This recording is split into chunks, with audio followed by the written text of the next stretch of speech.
Ya. Serio. Ya. Hola, bienvenidos a este webinar de la Asociación Colombiana de Endocrinología. Vamos a darle un tiempito a que la gente vaya llegando, se vaya conectando. Quiero darles alguna información antes de que empecemos. La primera y más importante es que tenemos un espacio de preguntas al final de la presentación, una presentación que espero que dure no más de 50 minutos. Y nuestro equipo de producción está dispuesto para recibir todas sus preguntas y tenerlas todas programadas hasta el final de la presentación. Entonces anímense a preguntar, anímense a participar. En esta actividad no solamente se vale preguntar, se vale refutar, se vale cuestionar.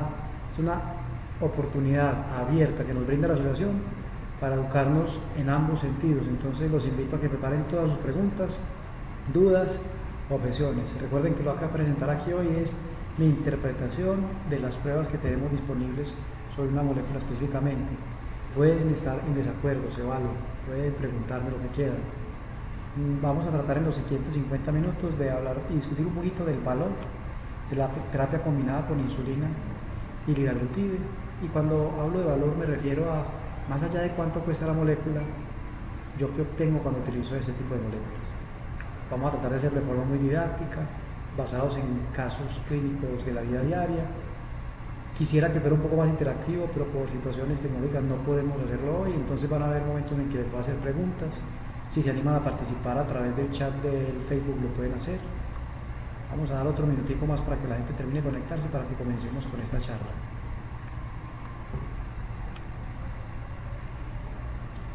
Mi nombre es Carlos Esteban Builes, yo soy médico endocrinólogo de la ciudad de Medellín, soy profesor de la Universidad de Antioquia y trabajo en el Hospital Pablo Tobón Uribe.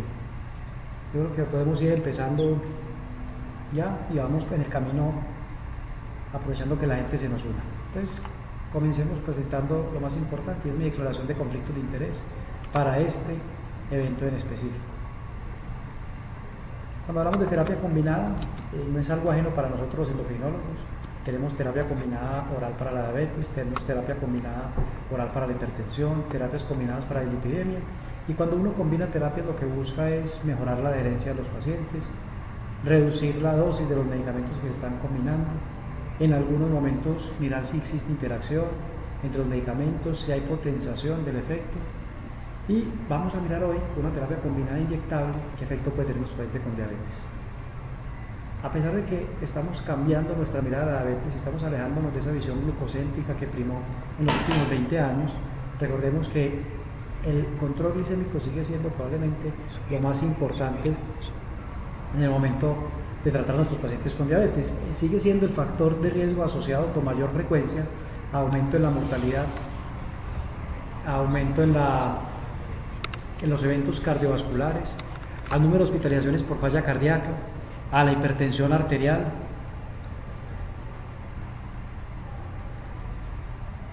Y también conocemos que una estrategia de tratamiento enfocada en una meta de hemoglobina glicada más estricta se asocia a una reducción de complicaciones microvasculares.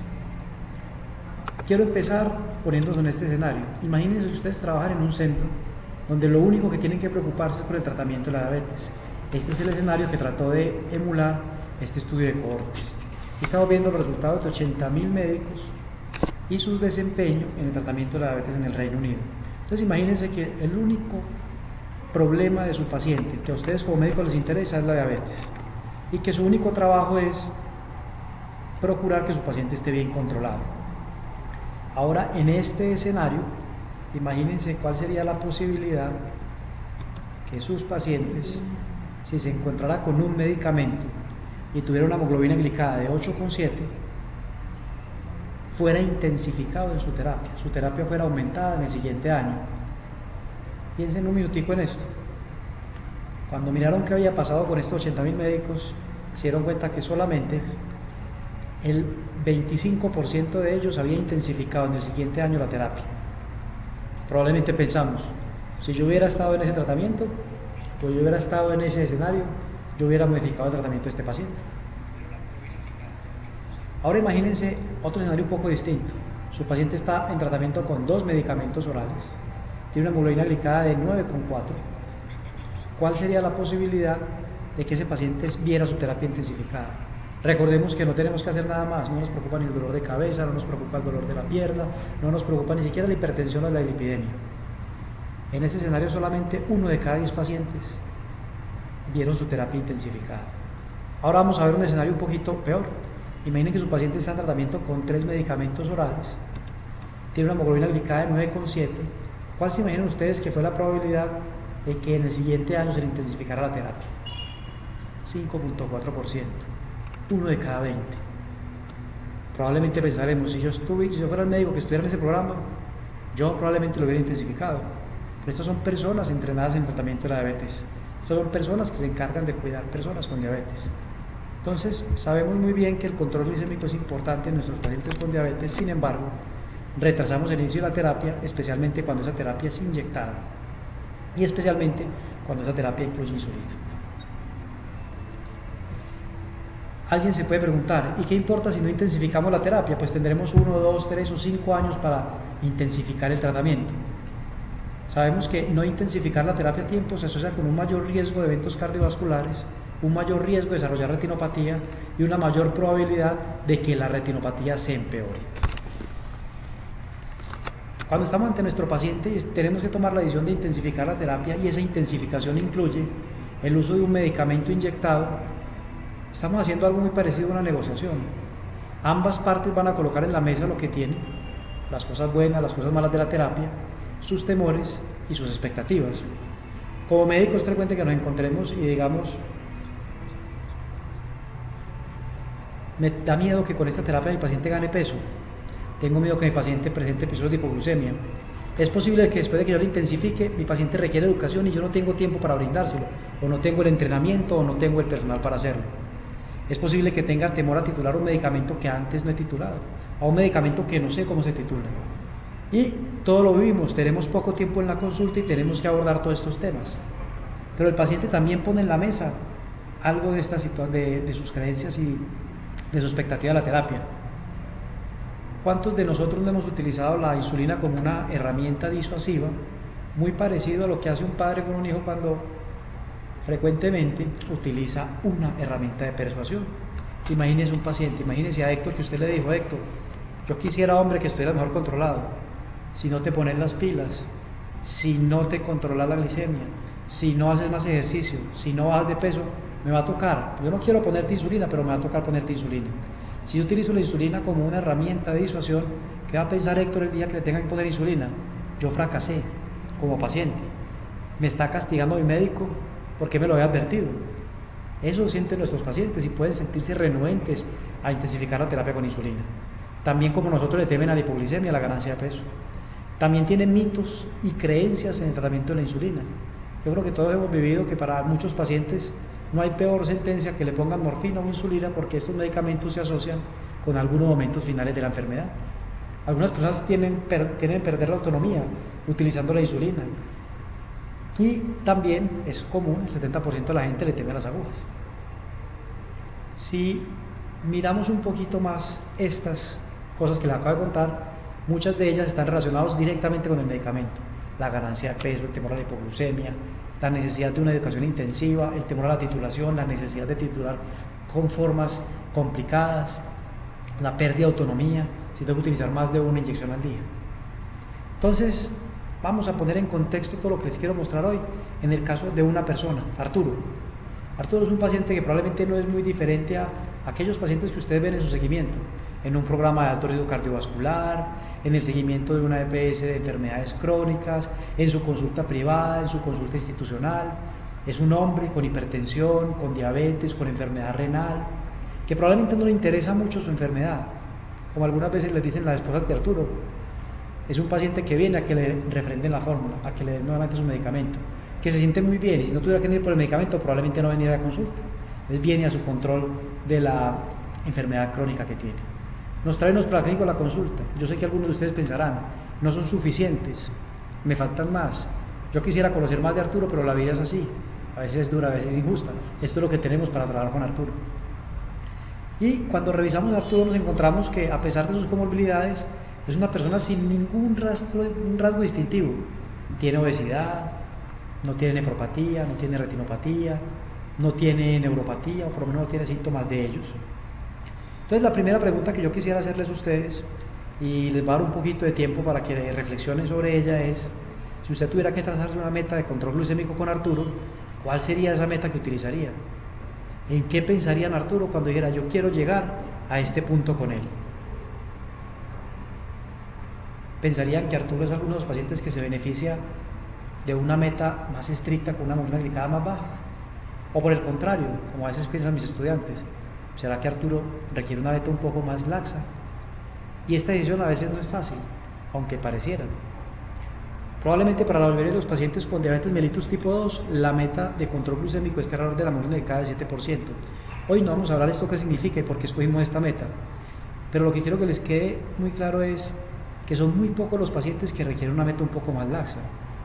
Arturo no es un paciente que presenta hipoglucemia frecuente, Arturo no tiene hipoglucemia si es insensible a ellas, Arturo no tiene una enfermedad debilitante, Arturo no es una persona dependiente o no tiene una demencia, Arturo no es una persona que dependa de un tercero para la aplicación de su medicamento, Arturo no tiene ningún limitante a buscar una terapia más intensa, Arturo no es una persona para manejar con una meta laxa de 7,5-8%, Arturo no tiene una condición en estado terminal para buscar una meta un poco más alta, y Arturo tampoco sea probablemente el paciente más ideal para buscar una meta aún más estricta.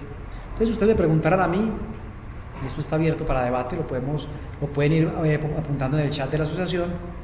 Para mí la meta que yo buscaría de Arturo es una glicada de alrededor de 7%.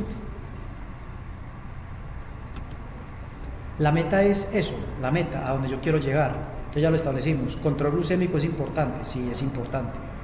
Pero también es igual de importante cómo llego yo a esa meta.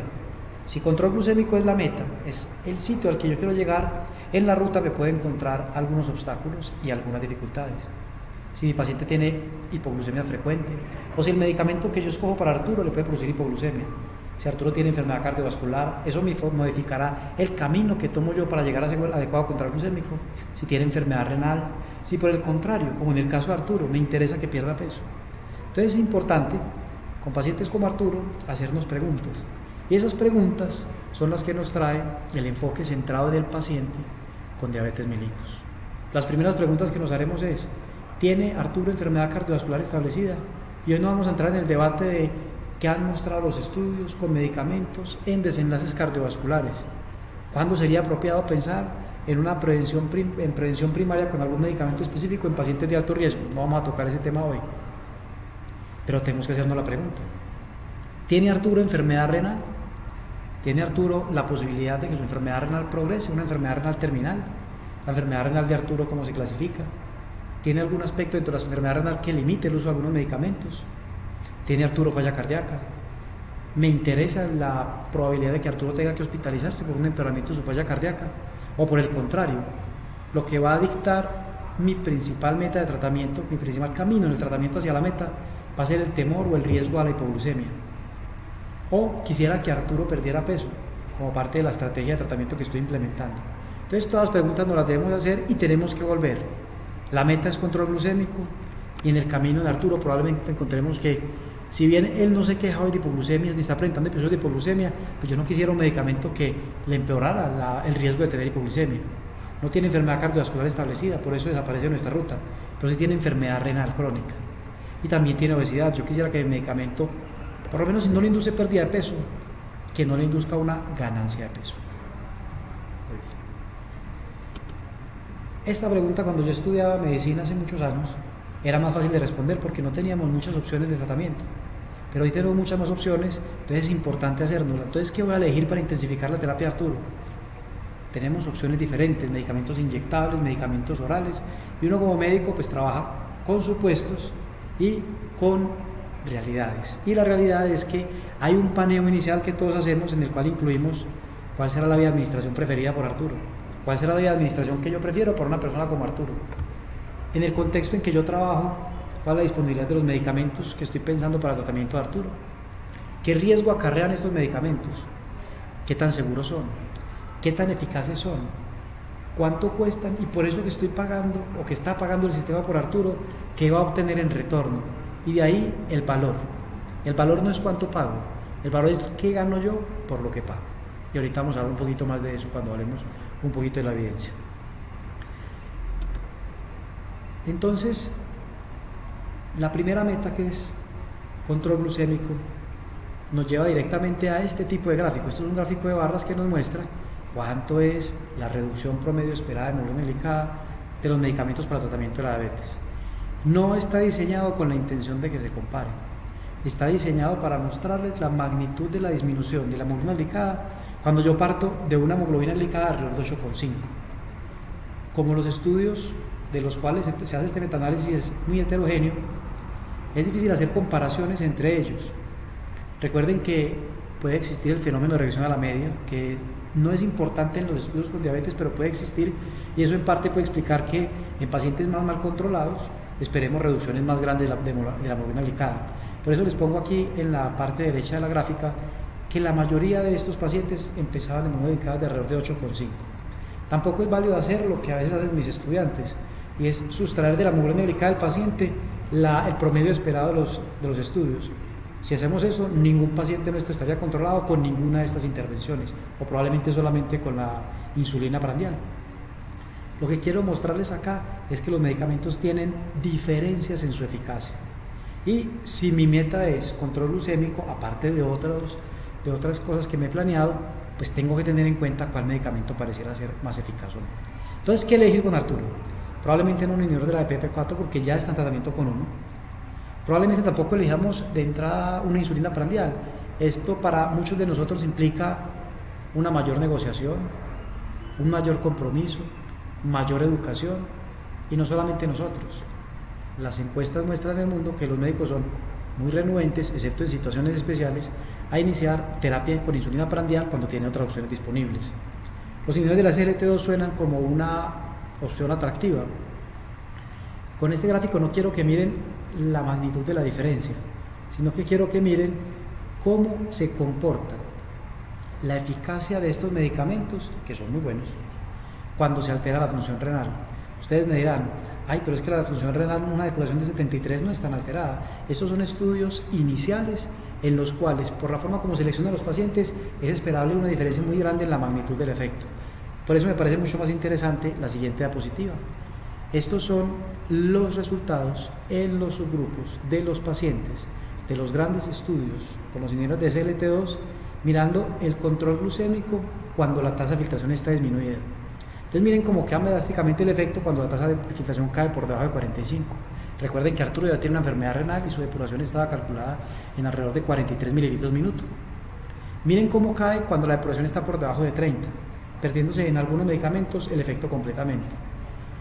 Hay algunos estudios interesantes con estas moléculas en el cual se han visto la potencialidad de sus beneficios en otros desenlaces independientes del control metabólico, pero para Arturo el control metabólico era algo que nosotros estábamos buscando. Entonces posiblemente este no sea el mejor medicamento para Arturo. Muy bien, entonces de esta gráfica de qué elegir, ya nos quedamos sin 3 medicamentos. Nos queda la insulina basal y nos quedan los agonistas del receptor de GLP-1. Dos opciones interesantes, dos opciones eficaces, con unos mecanismos de acción diferentes, pero también pudiéramos pensar, ¿y qué pasa si los combino? Si reflexionamos un poco en lo que conocemos de la fisiología de la enfermedad y lo que conocemos de lo que pudiera estar explicándole al paciente la hiperglucemia, la combinación suena muy atractiva porque se ocupa de la mayoría de las cosas que está saliendo mal en una persona como Arturo. Entonces, ¿qué esperar de una combinación de la insulina basal con un agonista receptor de GLP-1? Miremoslo en términos de eficacia y de riesgos. En términos de eficacia, uno esperaría que la combinación de ambos medicamentos tuviera un efecto tanto en la glicemia basal como en la glicemia prandial. Entonces, a pesar de que la gráfica lo muestra así, pero esa no es la intención, que no tiene un efecto aditivo, sí es diferente cuando están combinados la magnitud de la reducción de la hemoglobina glicada cuando están aparte. Eso es lo que esperamos. Que el efecto en la glicemia basal esté dada por ambos medicamentos, si el agonista receptor de GLP-1 es de vida media larga. Y que también tengamos algo de efecto en la glicemia prandial, que no podríamos lograrlo nunca con la insulina basal. ¿Y qué esperamos que pase con los efectos adversos? A medida que yo utilice una menor dosis de insulina, pues la probabilidad de hipoglucemia va a ser menor. A medida que yo utilice una menor dosis del agonista receptor de GLP-1, la probabilidad de efectos adversos, y el más común son las náuseas, va a ser menor. Y si yo utilizo menos insulina, probablemente la posibilidad de hipoglucemia sea mucho menores. Y ahí es donde surge una combinación como insulina con liraglutide.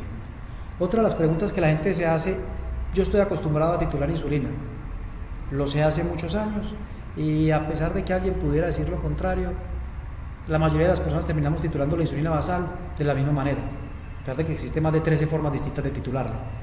Pero ¿y cómo lo hago cuando tengo una combinación fija metida dentro del mismo lapicero de otro medicamento? Y esa pregunta es muy válida porque no deberíamos hacer con todas las combinaciones de medicamentos. Entonces, el techo del medicamento va a estar dado por la dosis máxima aprobada del agonista receptor de GLP-1, 1.8 miligramos. De allí que solamente podamos utilizar 50 unidades de dosis. Pero el techo no es muy importante, lo interesante es cómo empiezo yo. En los estudios que han incluido pacientes que están en tratamiento solamente con medicamentos orales, se inicia con una dosis un poco más baja, 10 unidades, que si ustedes miran la cantidad de liraglutide que estoy poniendo por 10 unidades es muy poca, mucho menor de lo que estaríamos acostumbrados a utilizar de liraglutide en monoterapia. En la mayoría de los estudios que han incluido pacientes que ya estaban previamente tratados con terapias inyectables, la dosis inicial es de 10 unidades de dosis. Y de aquí titulo hasta 50 unidades de dosis. Es posible que uno se pregunte, bueno, y si mi paciente tenía una dosis alta de insulina, ¿qué va a pasar? Posiblemente, al inicio de la terapia, su paciente en los primeros días tenga un peor control glucémico del que tenía antes, pero recuerden que uno no pone una dosis fija de insulina, uno titula la dosis de insulina. Ahorita vamos a ver qué pasa en el camino largo con la terapia combinada. Pero no le debe tener temor las personas a utilizar el medicamento en pacientes que ya utilizan una dosis elevada de insulina, 30 o 40 unidades, porque recuerden que no estamos poniendo solamente insulina, estamos combinando la insulina con otro segundo medicamento. Muy bien.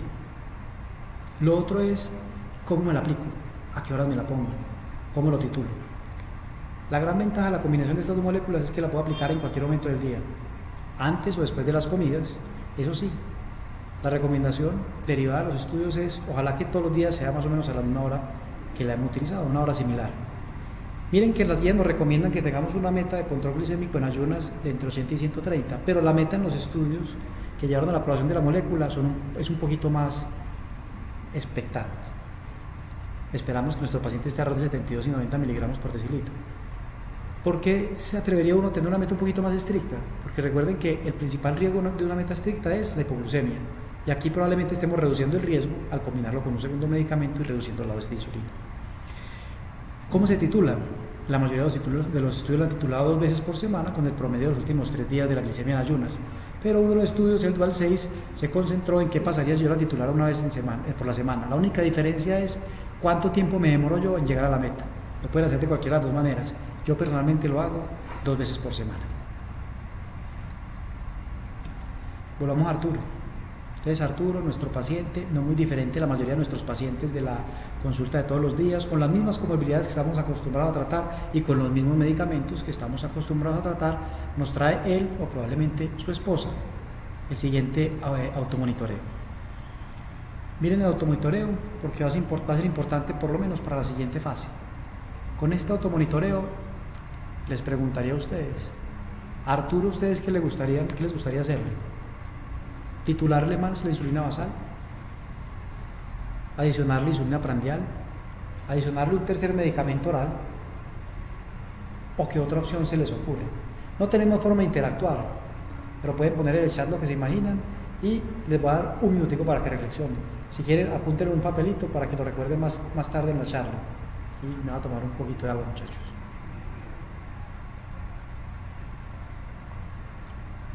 Muy bien, ¿qué decidieron?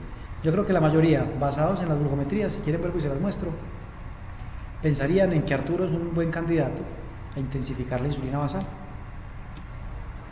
Y es el primer escenario que quiero mostrarles. Este es el estudio Dual 5.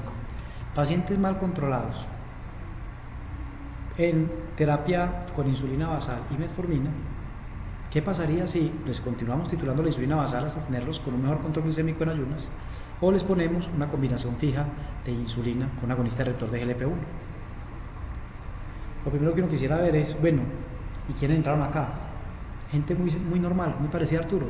Personas con diabetes, en tratamiento con medicamentos orales, con hemoglobina glicada por fuera de metas, con obesidad pero no con obesidad mórbida. Y miren que la meta de titulación del medicamento es bastante ambiciosa. Meta de glicemia en ayunas de 72 a 90 miligramos por decilitro. Cuando uno quiere utilizar los datos de un estudio en su paciente o en su práctica, una de las cosas que debería mirar es, nunca vamos a poder inferir, pero sí podemos generalizar. Yo quiero generalizar los resultados de este estudio a mi práctica clínica. Mire la tabla 1. Mire qué tanto se parece su paciente o sus pacientes o su práctica a las características que tenían los pacientes que fueron incluidos en el estudio. Busque características claves. Y probablemente las características claves en los pacientes con diabetes, a pesar de que todas son importantes, es cuánto tiempo lleva con la enfermedad mi paciente. 10 años como Arturo, 8 años, parecido a lo que encuentro en el estudio. ¿Cómo está el peso de nuestros pacientes? ¿Y cómo está el peso de los pacientes que vinieron al estudio? Parecido a Arturo. ¿Cómo está la hemoglobina glicada? ¿Será que si empiezo una hemoglobina glicada más alta, me va a ir mejor, me va a ir peor? Muy parecido a cómo está Arturo. Entonces, nuevamente les digo, nosotros no podemos inferir, pero sí podemos generalizar. Y los resultados del Dual 5 para un paciente como Arturo son probablemente generalizables. La meta, control glucémico. ¿Qué pasó después de que dieron una terapia u otra terapia? La probabilidad de llegar a la meta que se habían trazado, que era una hemoglobina por debajo de 7, fue mayor en los pacientes con la terapia combinada. La meta es importante y estoy de acuerdo con probablemente lo que algunos están pensando. Una meta de hemoglobina de 7 por 1, o sea, una probabilidad de llegar a esa meta, tampoco es nada despreciable. Entonces miremos qué pasa con el camino. La meta se logra, probablemente con ambos medicamentos. Importará de dónde empiece. Y yo les mencionaba en diapositivas anteriores que puede haber un efecto de regresión a la media en pacientes con glicadas muy altas al inicio de la terapia. Pero quiero que miren, por favor, lo que pasa con los pacientes que arrancan con glicadas muy bajas, cerquita a 7. ¿Qué pasa cuando yo pongo insulina basal? Probablemente lo que me quede de control basal, de control de glicemia en ayunas, sea muy poco. Entonces lo que yo espero de cambio de hemoglobina glicada no es mucho. Miren lo que pasa cuando adiciono un medicamento que tiene un mecanismo de acción diferente a la insulina basal. Miren la reducción de la hemoglobina glicada en los pacientes que empiezan con glicada de 7,2 y se les pone la combinación. La ruta. Recuerden que en la ruta que habíamos trazado para Arturo nos habíamos propuesto varias cosas. Primero, que no tuviera hipoglucemias. Segundo, que pudiéramos tener algún efecto sobre la enfermedad renal o que el medicamento que estamos escogiendo pueda utilizarse en pacientes con enfermedad renal. Y tercero, que no gane peso. ¿Qué pasa cuando ponemos insulina? La insulina tiene un efecto en el aumento de peso. No podemos controlarlo, eso hace parte del mecanismo de acción de la insulina. Al ahorrar insulina, pero utilizar un medicamento que tiene un efecto en el peso, nuestros pacientes probablemente en esa ruta no van a ganar peso. Y hay una mayor probabilidad de no ganar o de incluso perder peso. En la ruta también nos habíamos preguntado, ¿y qué pasa con la hipoglucemia? Un efecto adverso esperado al tratamiento con la insulina es la aparición de episodios de hipoglucemia. Comparado con la combinación, la probabilidad es menor. Entonces, esta es la parte que me interesa a mí más que ustedes vean en los estudios. El desenlace primario es importante. Control glucémico medido como una glicada. Un desenlace subrogado, clínicamente no muy importante. Pero, ¿cómo lo logro? Para mí es lo que tiene relevancia clínica más allá de la parte estadística.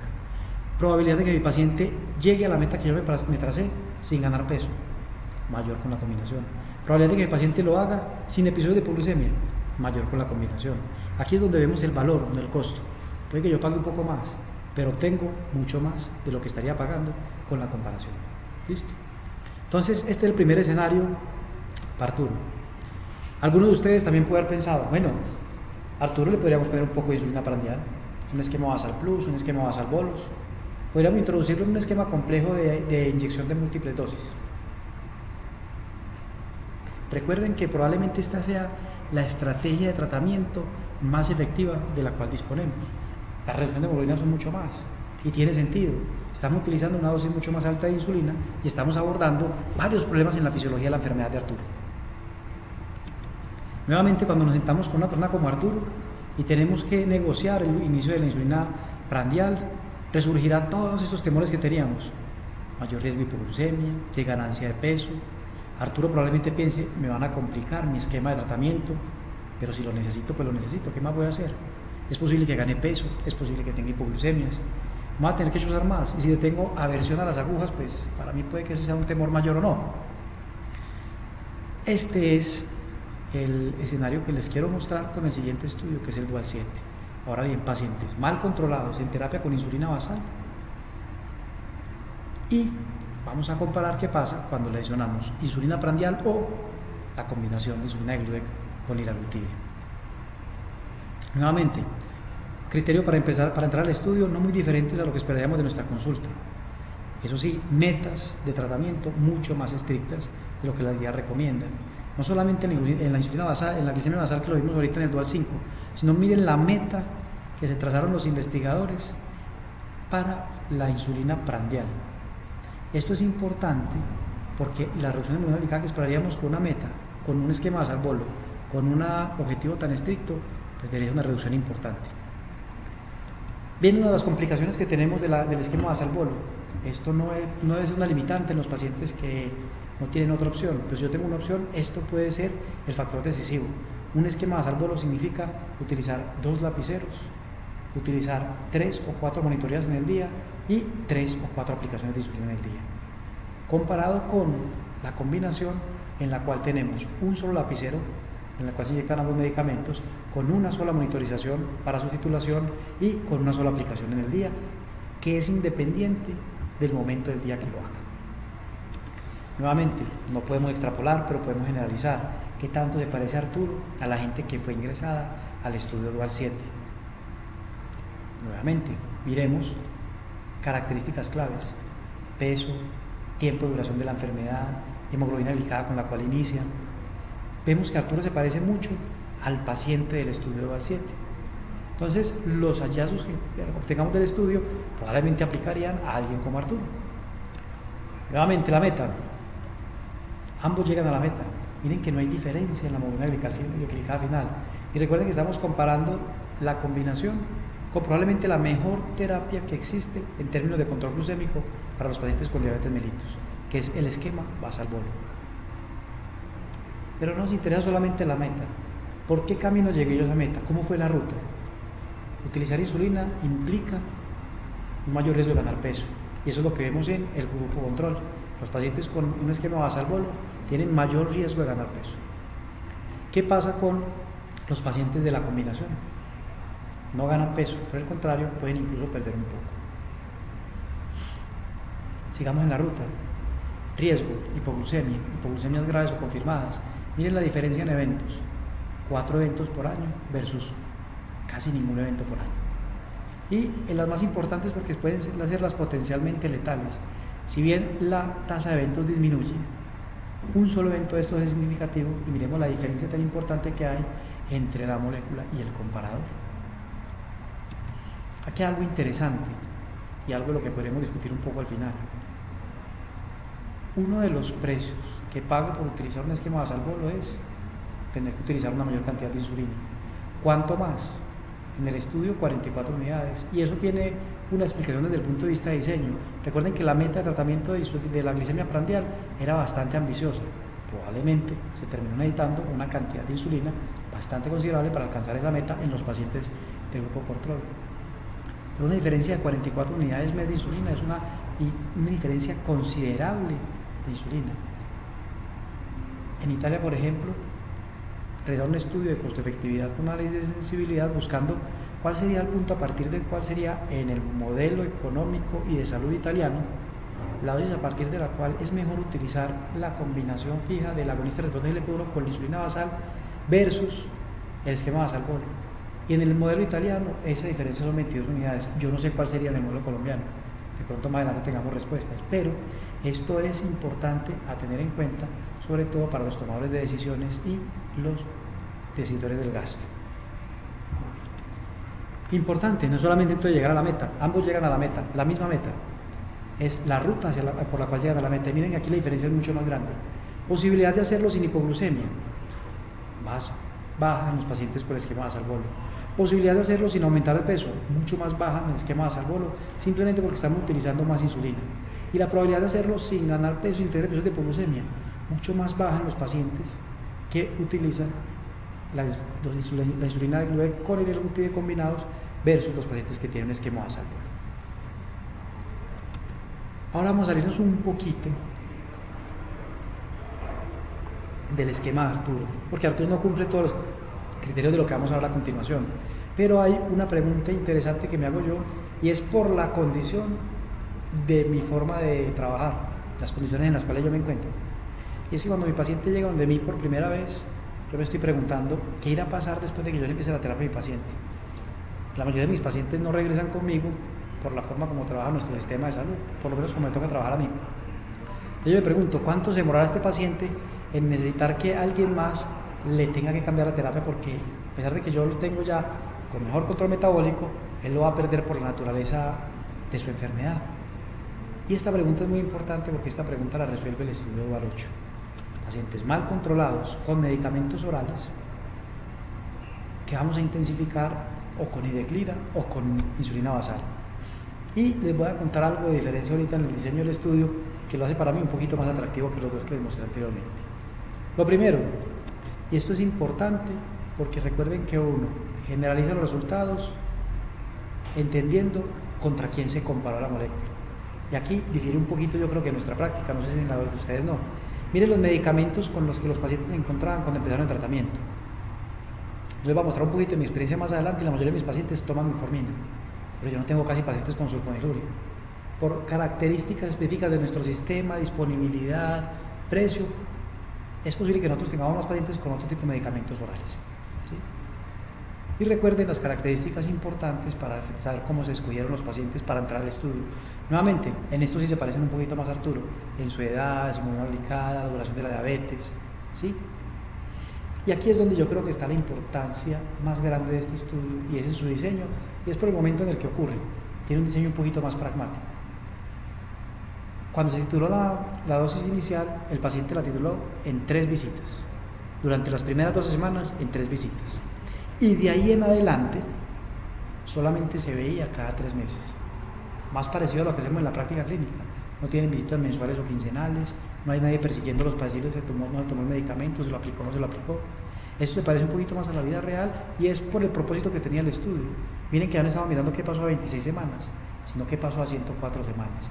Y aquí el objetivo principal era mirar qué pasaba y en qué momento los pacientes necesitaban intensificación de la terapia.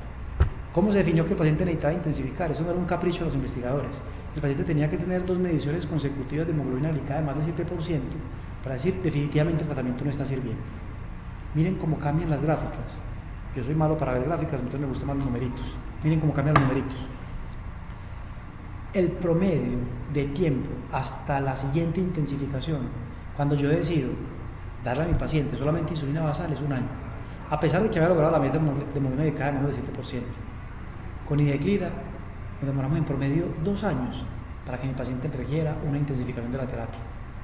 Miren la cantidad de pacientes que requirieron intensificación de la terapia, casi que la mitad en el grupo de Ideclira. Y miren la proporción de pacientes que lograron una hemoglobina glicada menor a 7%. La mitad en el grupo de Ideclira y el 30% solamente lo tuvimos con insulina basal. Para mí esto es muy importante porque me ayuda a responder esa pregunta que hasta ahora ningún estudio había respondido, en ninguna terapia para diabetes, y es ¿qué va a pasar una vez mi paciente se vaya a la consulta? ¿Cuánto tiempo lo va a tener sin necesidad de intensificar la terapia?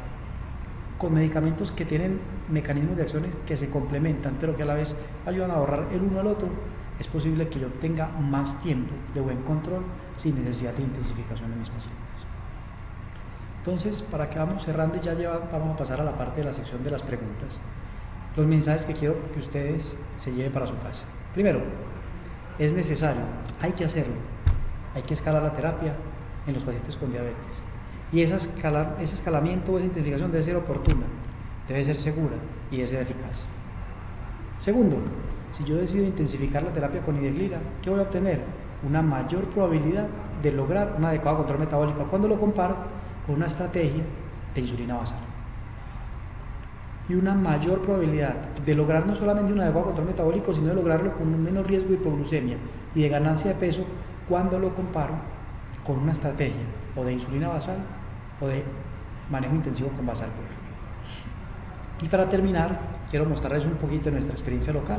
Estos son datos de una sola institución, donde la mitad de nuestros pacientes con Ideclira son mujeres, con un promedio de edad de 64 años, 13 años de duración de la enfermedad. Aquí es donde yo digo que recuerden que el supuesto del estudio de la comparación del Dual 8 es un poquito distinto. Miren cómo están en tratamiento mis pacientes, con insulina prandial, con insulina basal, frecuentemente con metformina y en mayor frecuencia con inhibidor de CBT2 e inhibidor de la FP4. La dosis promedio al inicio de la terapia, 46 unidades. ¿Qué pasó? Miren la moneda delicada cuando decidimos intensificar la terapia. Y recuerden que eran pacientes que ya estaban en tratamiento con insulina basal e insulina prandial. Y miren la cantidad de unidades con las que terminan después de 3 meses. Miren la moneda delicada con la que se encuentran. Miren que ninguno de los pacientes que empezaron con insulina prandial continúan con insulina prandial. Miren la reducción en la frecuencia de episodios autorreportados de hipoglucemia. Y miren el cambio en el índice de masa corporal.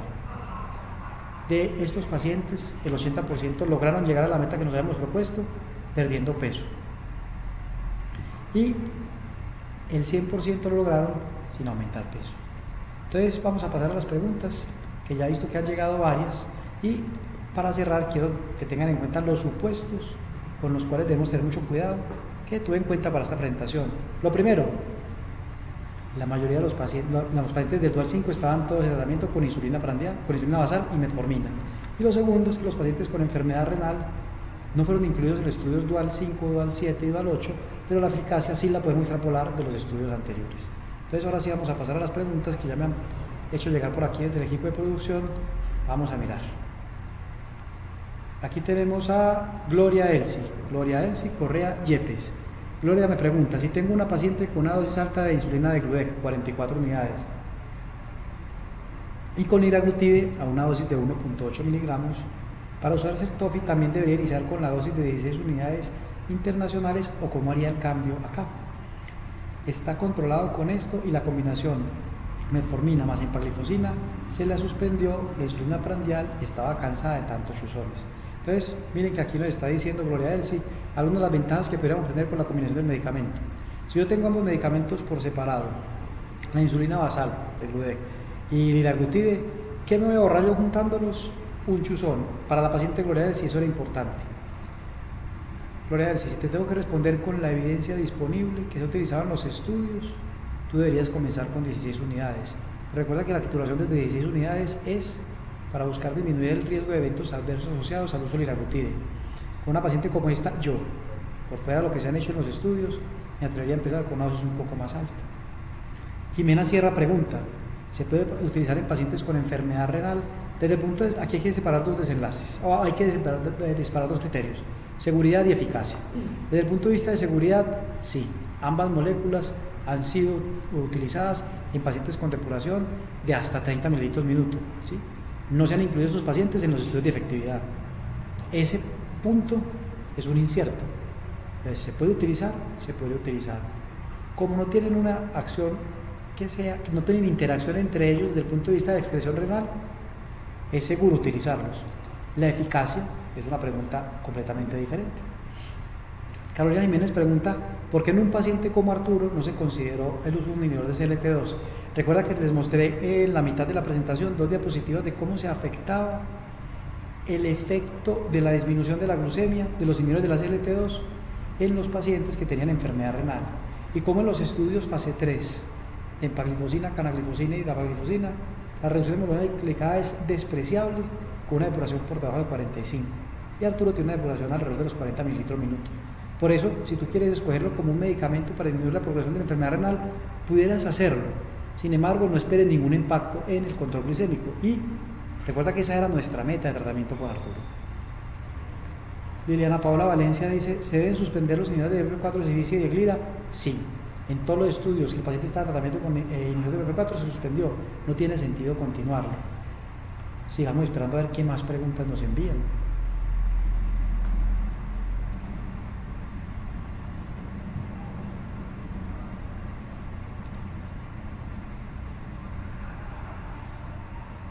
Aquí están llegando más preguntas.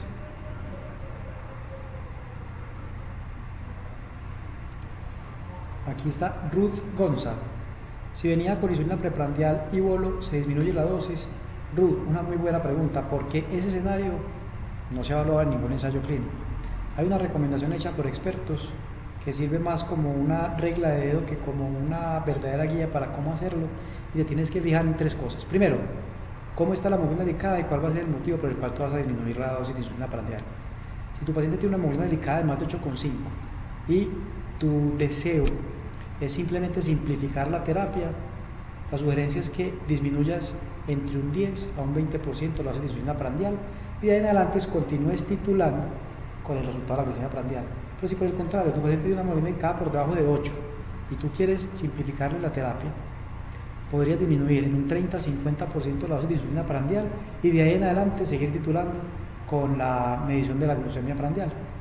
Recuerda que te mostré en los datos de nuestra experiencia aquí en Medellín que a todos los pacientes que le empezamos Ideglira y se encontraron en tratamiento alrededor de 20-25 unidades de insulina prandial al día, se encuentran hoy sin insulina prandial. Entonces se puede hacer sin ningún problema, aunque este escenario no se ha evaluado en los ensayos clínicos. Preguntan más o menos cuánto es el costo en Colombia. Yo no manejo costos, pero sé que el tratamiento, pues la pluma está alrededor de los 100.000 pesos. Entonces dependerá de la dosis que termine utilizando con tu paciente el tratamiento mes. Juan Felipe Acosta pregunta Ideglira en el contexto de la unidad de cuidados intensivos. Pues Juan, un paciente que está en unidad de cuidados intensivos probablemente se beneficie más de un esquema basal bolo o de una infusión de insulina, dependiendo de la condición que lo lleve a la unidad de cuidados intensivos, que Ideglira. Aunque, les voy a ser sincero, en la condición en la que yo trabajo, tenemos pacientes en la unidad de cuidados intensivos que tienen una indicación médica para estar allí, pero que no tienen una indicación médica para estar en tratamiento con insulina basal bolo o con una infusión de insulina. No tiene mucho sentido comenzar la terapia en la unidad de cuidados intensivos porque probablemente tú quieras un control metabólico mucho más rápido y cualquier medicamento distinto a la insulina demorar más tiempo. Entonces, en general, no. Vamos a conectar nuevamente por acá, a ver quién más nos envió preguntas. En el contexto de la UCI es el último. Por acá nos preguntan qué hacer con un paciente con insulina en 120 unidades al día en dosis total combinada de insulina basal bolo. Se puede combinar. En un paciente con una dosis tan elevada de insulina, yo pensaría en utilizar otros medicamentos. ¿Por qué? Ya tu paciente utiliza una dosis elevada de insulina, pregúntate por qué la necesita.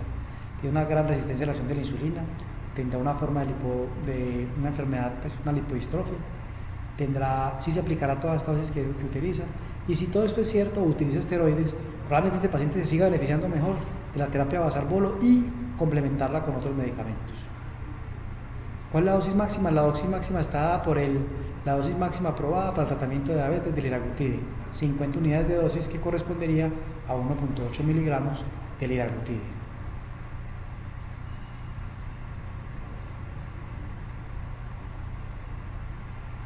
Vamos a ver, por acá está llegando otra pregunta.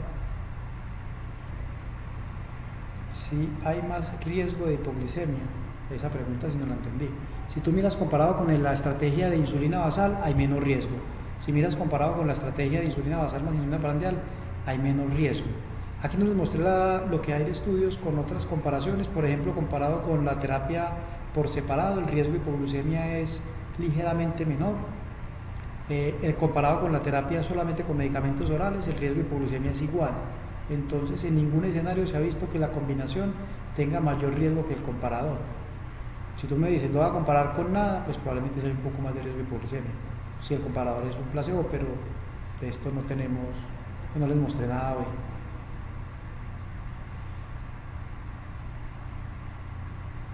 Ruth Gonza nos pregunta nuevamente, si el paciente viene con un inhibidor de la SGLT2, adicionalmente Ideglira, tendría más riesgo de hipoglucemia. Este sería un escenario que te puedo decir del tratamiento de nuestros pacientes, o sea, de nuestra experiencia local, que no. Ahí viste que la tasa de eventos autorreportados de hipoglucemia es del 0% y 1 de cada 3 de nuestros pacientes está tratados con un inhibidor de la SGLT2. Pero esto no se evalúa en el contexto de un ensayo clínico, porque los pacientes del VAL8, por ejemplo, en el análisis por subgrupos, como el número de pacientes tratados con inhibidores de SGLT2 era tan bajito, no hay datos para el análisis. Entonces, no, pero de nuestra experiencia te puedo decir que ninguno ha tenido hipoglucemia.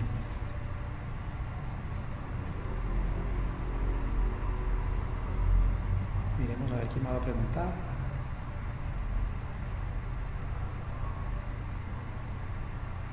Por aquí no hay más preguntas. Estamos pendientes del chat de Facebook, tampoco hay más preguntas. Entonces vamos a dar un minuto más y si no aparecen más preguntas, nos podemos ir a dormir.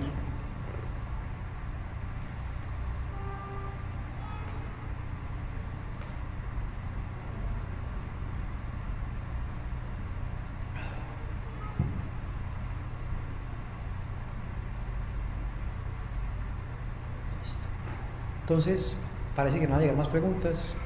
Cerremos entonces este webinar con 3 mensajes. Intensificación oportuna, eficaz y segura, que con Ideglira comparado con la estrategia de insulina basal, menor riesgo de hipoglucemia, y comparado con la estrategia de insulina basal o insulina basal más bolos, menor riesgo de hipoglucemia, menor riesgo de ganancia de peso y menor riesgo de llegar a metas con las 3, con la meta global combinada. Por acá está llegando otra pregunta. Esperemos, tranquilos que no tenemos afán.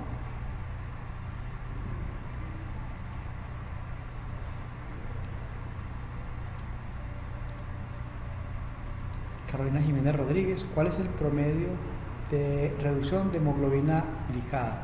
Muy bien, entonces el promedio de reducción de hemoglobina glicada en los pacientes en el grupo que está en tratamiento con Ideglira es de alrededor de 1.4%, pero comparado con el comparador dependerá con qué te comparaste, si con el esquema de insulina basal o con el basal bolos, ¿sí?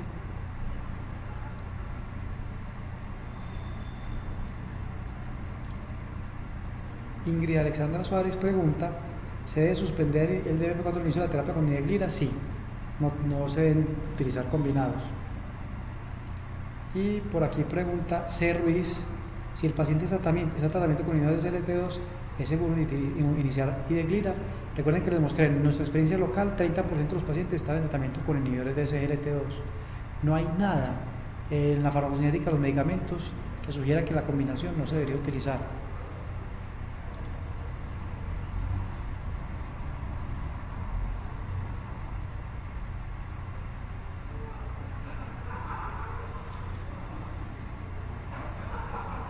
Por acá vienen más preguntas. Jaime Ruiz pregunta: ¿qué sucede en pacientes con falla cardíaca? No sabemos, porque los pacientes no han sido incluidos. ¿Qué podemos inferir de los estudios anteriores? O sea, los estudios de las moléculas por separado, y es que no aumenta el riesgo de hospitalización por falla cardíaca. Si es lo que te preguntas. ¿Disminuye el riesgo de hospitalización por falla cardíaca? No lo sabemos. Jesús Alirio Pachón Peña: en pacientes que van para cirugía, ¿se puede dejar este medicamento o definitivamente luego pasar a insulina?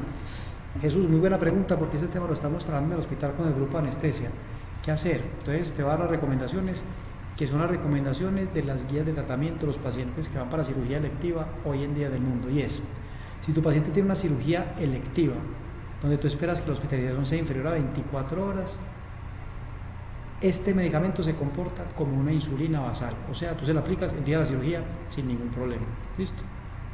Si el paciente tiene una cirugía en la cual tú prevés una estancia hospitalaria prolongada, pues probablemente sea más seguro pasar a tu paciente a un esquema basal bolo, sobre todo porque en los días subsiguientes a la cirugía es posible que con otros medicamentos tenga más riesgo de episodios de náuseas, una vía oral más variable. Pero en los pacientes que tienen programada una cirugía electiva, la recomendación es que todos los medicamentos, excepto la metformina, se podrían continuar el día de la cirugía, excepto la metformina y la insulina prandial. Yo creo entonces que cerramos el webinar. Muchísimas gracias por habernos acompañado. Espero que lo hayan disfrutado. De todas maneras, a través de la asociación pueden tener mis datos de contacto para que me escriban. Recuerden, me pueden hacer preguntas, estar de acuerdo, estar en desacuerdo, interrogantes, podemos charlar. No pasa absolutamente nada, se vale disentir. Muchísimas gracias por acompañarnos y hasta una próxima oportunidad. Hasta luego.